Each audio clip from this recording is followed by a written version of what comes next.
Bloggo's POW.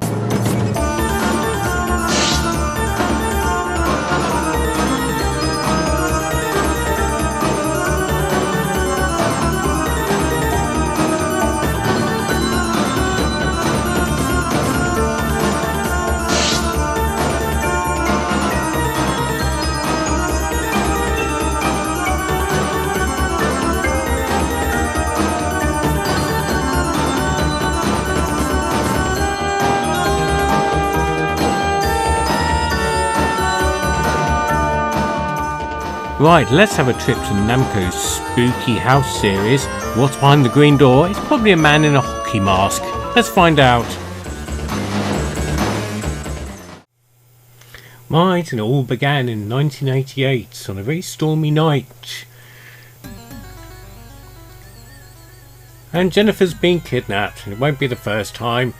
And you've got to head into the mansion of a Dr. West, which is probably Jeffrey Combs. Look it up, dummy. And yeah, you've got every single horror movie trope known to man here. This is really a love letter to 80s horror and sometimes horror action movies. I mean, it's quite obvious Friday the 13th hockey mask thing going on, which was changed in other versions to maybe avoid legal problems. But really what we've got here is Vigilante or Kung Fu Master, but a horror version, which is fine.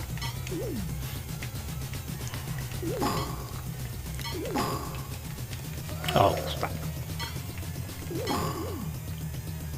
Luckily no time limit, so we can wait all day for these things to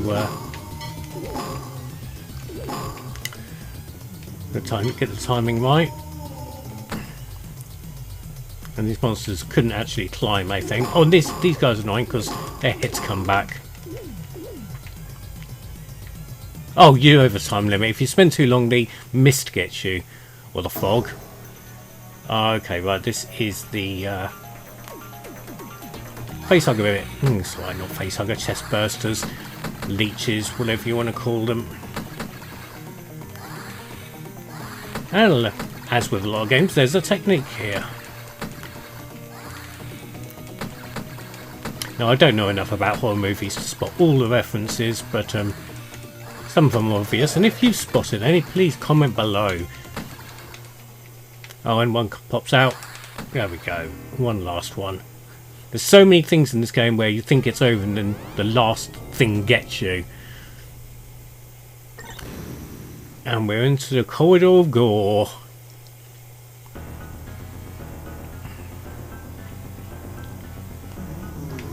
Now this was released on the PC Engine. I did briefly cover it in the PC Engine mini video, I believe, maybe, I can't remember.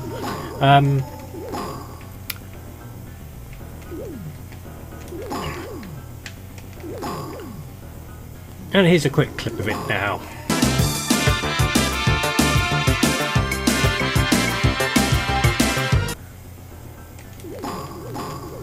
I do believe certain parents groups were outraged about these limbless corpses dropping from the ceiling looking a bit like babies. They don't look anything like babies, do they?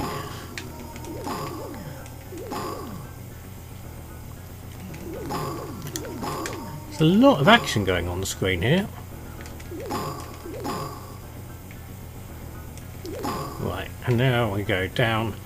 And of course, in all beat-em-up fashion, you drop your useful weapon when going to the next section of a stage, but don't worry, there's another useful weapon there.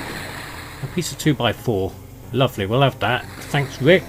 Splat. That's a very satisfying splat, isn't it?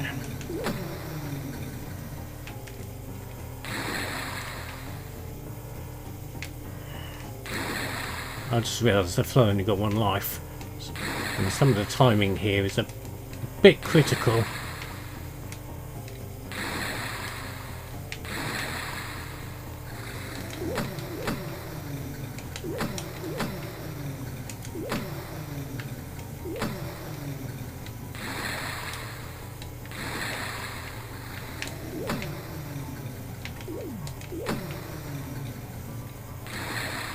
Yep, up we go, Rick, into the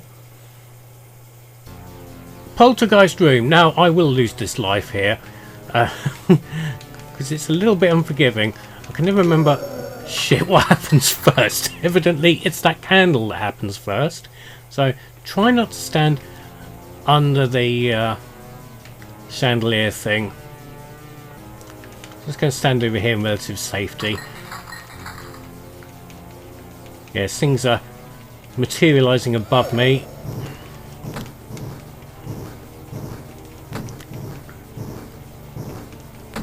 And then the shadow. I think the picture attacks next.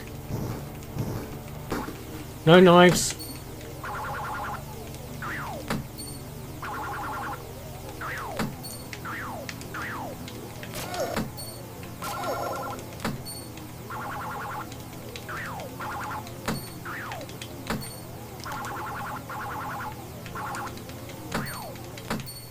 Now the picture. Oh crap. I can't remember if I continue straight from the picture or I've got to go through the whole ordeal again. Yep, whole ordeal again.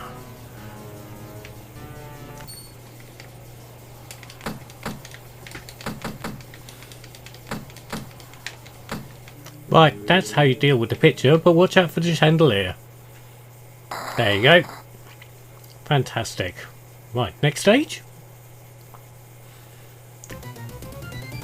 Yep, off we go into a... Oh god, I remember what's down here. Fantastic. When you get a shotgun...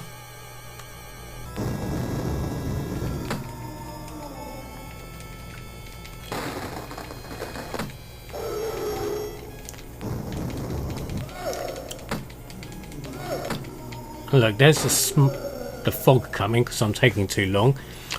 The reason I'm trying to save the shotgun, you sort of need it, but I do think you get another shotgun before you get to when you need it. So, okay, well let's.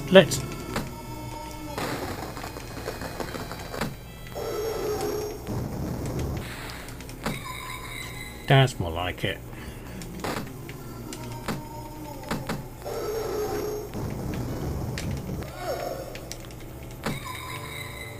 Oh god, that's horrible.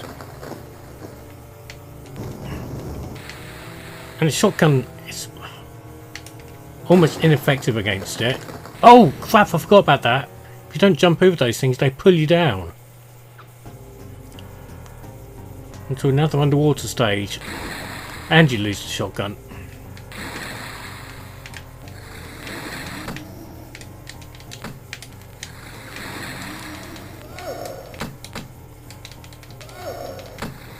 Oh crap. You've got to get your timing absolutely right when hitting those things. Right, so I've navigated the bridge now. Got to deal with these actually quite badly drawn birds. That's the name of a band, isn't it? Badly drawn birds. That thing's going to spit crap at me, isn't it? Unless I punch it repeatedly in the face. Right, here we go. Second chainsaw. Try and conserve the ammunition. Unlike that. Well done.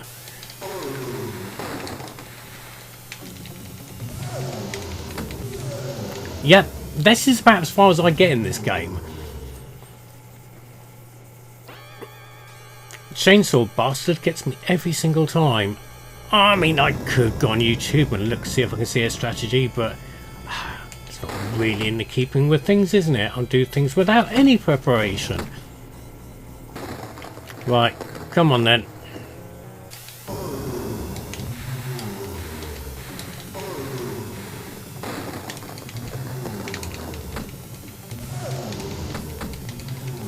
Yeah, finish me off again. One more life.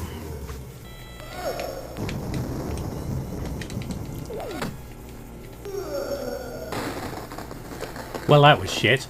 Anyway, that's SplatterHouse. I'm still really bad at it, but mind you, there's a sequel. How's that gonna go? So, 3 months since the escape. time to do a sequel. Haunted by the guilt of tormented nightmares. Nightmares of, yeah, Jennifer died. Yeah, and she was... things didn't go well for her at the end of the first game by all accounts. But I've got time, maybe, of an opportunity to go and get her soul back from hell or something. As long as I can have the mask back, that's all that matters. Because at this point, Rick is tempted by the mask. We can save her. Yes, Mr. Mask. Nice intros. Very Castlevania. Very cinematic. I do like it. Let's skip the rest of it.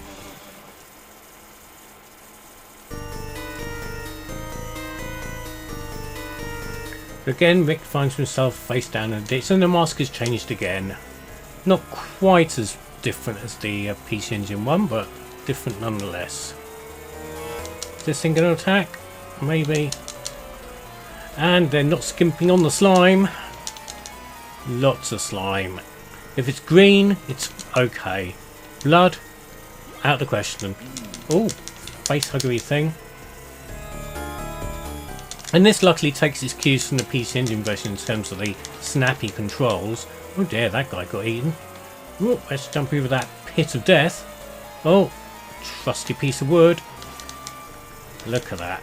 It's sort of like greatest hits of the arcade version. You've got all these familiar looking tropes. Anything come down from the ceiling? Yeah, I can see something up there. Yeah, more of those graboid things.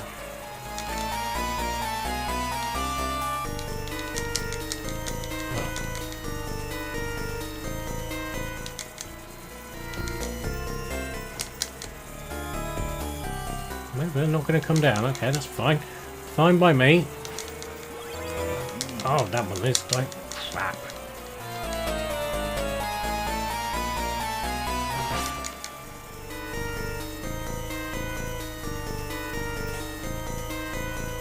And again, drop the weapon as you enter a new stage.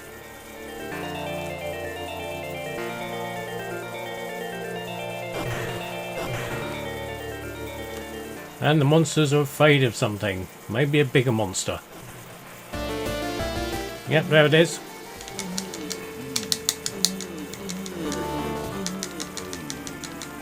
Oh dear, Rick's dead already. Yeah, I'm sure there's a technique to that, and I'm sure I really don't have it down.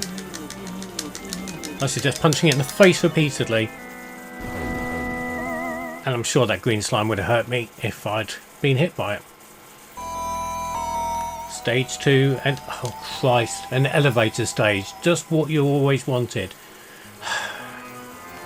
Elevator, elevator.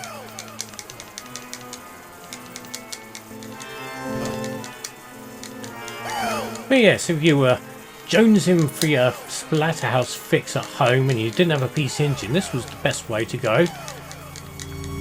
Of course, got released all over the world. There's Japan, US, and a UK version of this, so nice. Very typically, very Mega Drive. I like that background as well. That's nice and freaky.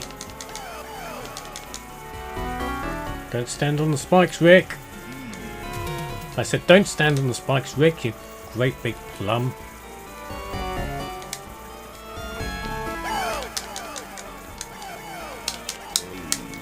Ah, crap. Right, there's another big bone to play with here, Rick. Oh, that takes these down a peg or two. There's a blobby thing. And to keep on coming back. So subdue it, jump and run away. Yep, and then they wander off the screen. Fantastic. Oh, drop the bone because we're leaving the stage. It's a boss. Yeah, there we go. It's... Oh, Christ almighty. That killed me almost instantly. And luckily we continue from the boss.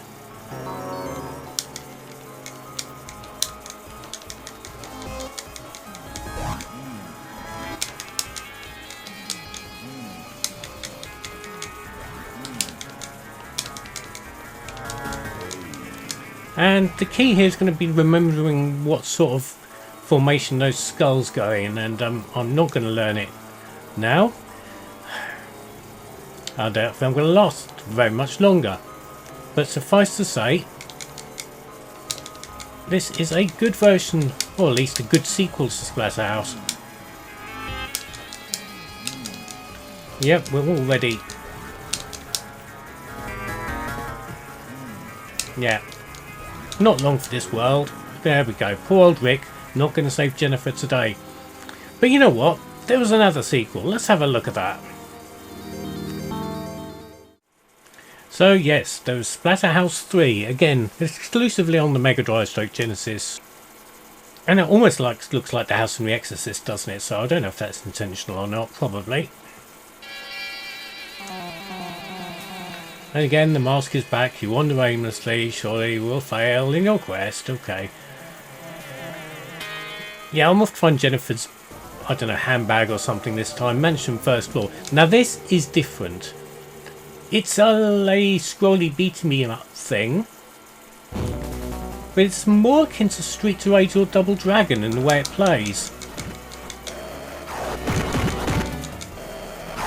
But it is a little different because you have rooms. There's a certain map slot layout to this. Oh, Jennifer cowers in hiding. Avoiding capture from the monster. Oh, what's that? Yeah, very much more a Street Rage final fight going on here. But you've got doors to go in as well. When you finish a room, you can choose which way you're going to go next, and your idea is to work your way through the mansion your own way and find the right way or the wrong way to it. But there is a time limit as well, so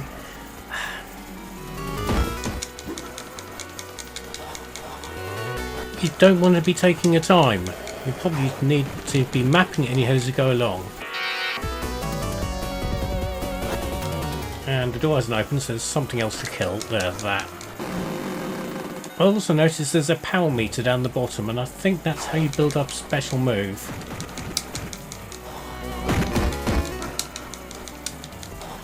Now this already could do with being 2 players. These kind of games, like Final Fight, Streets of Rage, Golden Axe, always work better in 2 players. Now this, for my money, isn't a particularly fun game to play. I did play it on when emulation was first a thing. I thought, wow, there's the third SplatterHouse game, so I played it, and I played it for a good afternoon. But you know what? I didn't have much fun. First 2 games, simplistic as they are, very much stuck to the arcade formula, and we're better for it. This seems very flabby in some regards. Oh. And some of the monsters are quite suitably grotesque, but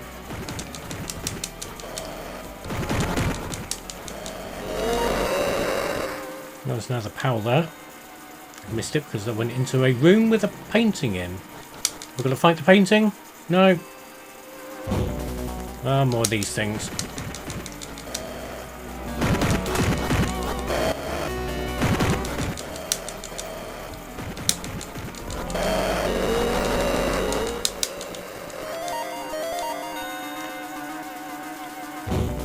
Now my POW is powered up.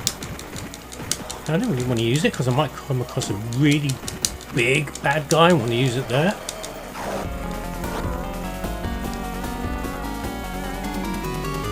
Can we get out? No, there's more of these things to take care of. Done? No. Another thing. This is what it means. It just keeps on throwing waves at you when you really want to be getting on with that because of that time limit. Can we go through the door now? Yes, thank you very much. Jennifer begins to smell. Oh God! Get some Lynx Africa on you, or whatever the girly equivalent is. Nash, maybe.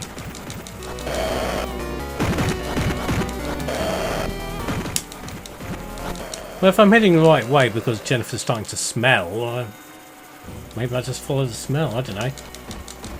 So you've got 2 minutes 23.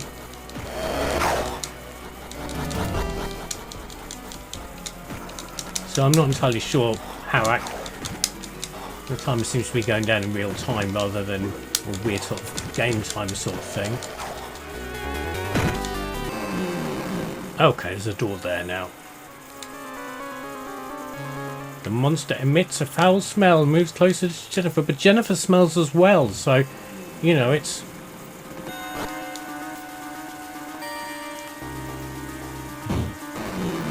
And this is the point now. I'm now sort of lost. The monsters don't seem to respawn on rooms where you've already been.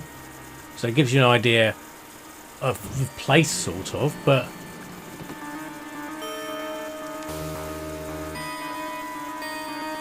One thing I will say, the controls are a little slidey.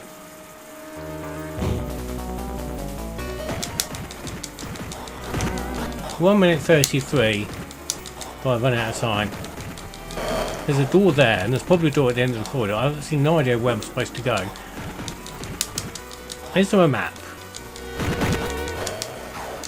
No, I just use my power. Oh, wow, okay, so you can turn into super powered Rick for, in mere seconds. Fantastic. That's something which is visited in the 360 and PlayStation 3 reimagining from a few years ago.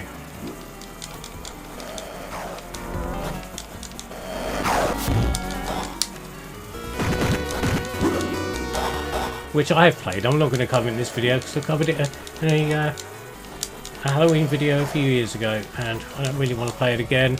It gave me carpal tunnel syndrome. There's so much button mashing.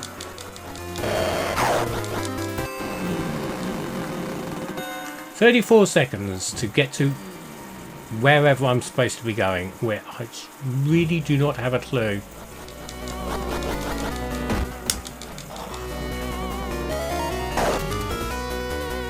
Even though this room looks familiar, I've not been in it because it's got monsters in it. At least I think that's the way things are working. Anyway, 11 seconds until it's inevitable, probably game over. It's going to throw some more at me, isn't it? Yeah, look, there we go.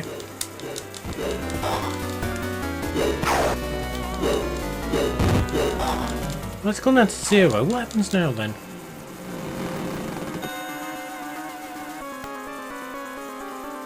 Jennifer, oh right, there we go. Jennifer's destroyed by the foul beast. So was that what the countdown was for?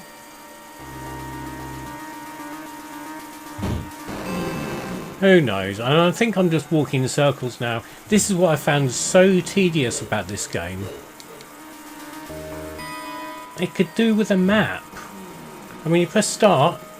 Oh, shit, there's a map. I'm sure I pressed start earlier and it paused. Okay, well, fine, there's a map. So we go and see if we can get into the boss fight, because it appears to be in that direction. Well, I think this is the boss room. Yep, it's a boss room. What is he doing?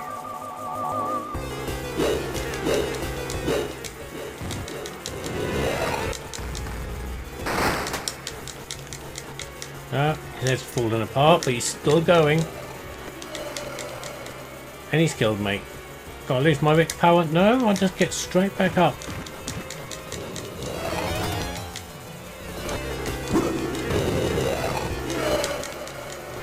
Oh no, I just make that noise each time I'm hit. So it's not actual death. Dissolving away. Well done, I've finished a stage. Still not particularly interesting. See, look, I've paused it. There's no map.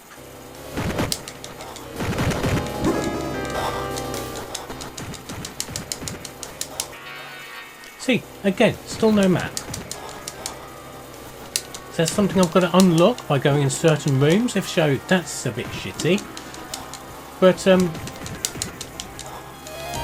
still doesn't make, even with the map, it makes the game just slightly less confusing in some ways, but it's still a bit of a slog as this kind of game goes. Yeah, probably better off playing the other two. But hey, there's another SplatterHouse game. This time it's a spin-off. Let's have a look at that, shall we? Yes, let's. Right, this is SplatterHouse Wanpaku Graffiti, and this has been translated to English. And Jennifer is apparently crying over the death of Rick, who... This will be... Yeah, and stuff happens. And there we go, Rick's a cutesy little Rick. And we're going to return to the standard sideways scrolling standard of the others. Very, very brisk pace to this. No plodding around slowly. So Rick's got a better jump than he has on the others. Yes, he does, but a weird inertia as well. Okay.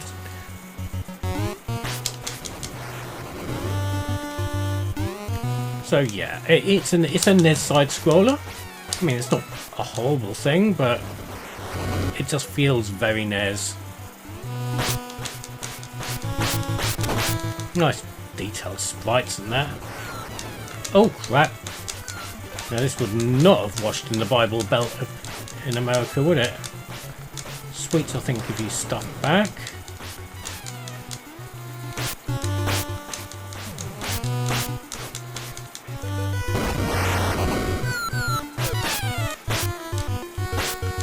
Yep, again, slidey controls as well.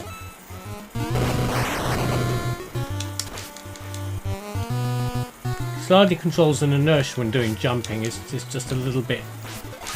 Yeah. Feels a bit odd.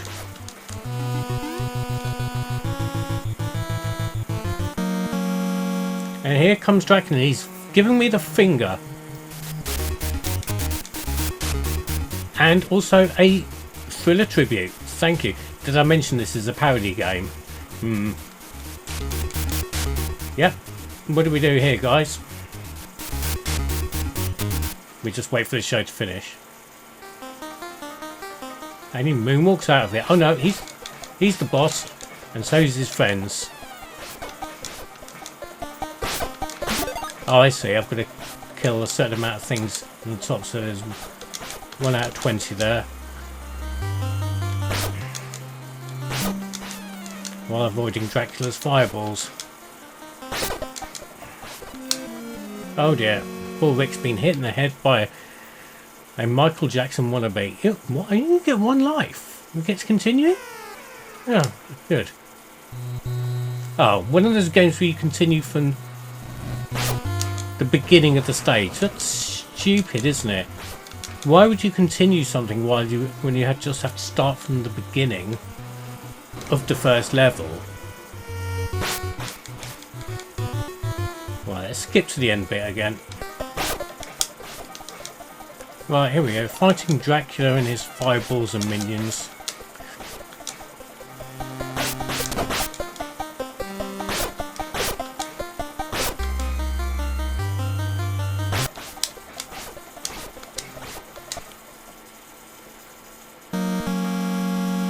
Right, Dracula appears to be defeated. Gives me a peace sign with his foot before descending below. And meanwhile, we're on our way.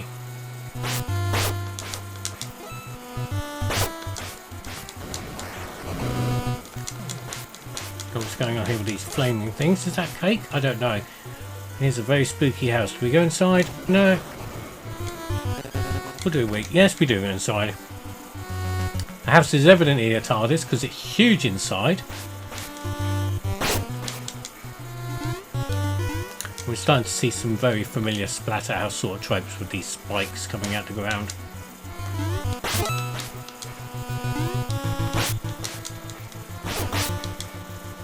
And doors as well. Oh, there's a version of the Poltergeist room. Yes, it is. It's just books.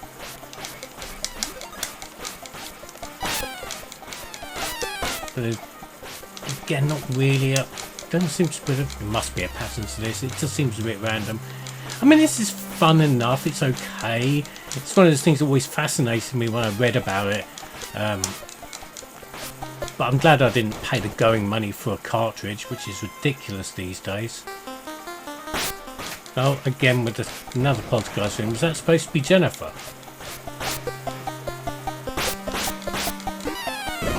Oh God, no! She's all gone all exorcist on us. The exorcist thing like that. Oh God, and the chairs are going mad. We're going to deal with a bouncing head and some fidgeting chairs, and I'm dead again. Game over. Yeah, fine, I guess. So there we go, 4 games in the SplatterHouse series. What do you think of the SplatterHouse series? Comment below. Yeah, subscribe or naff off.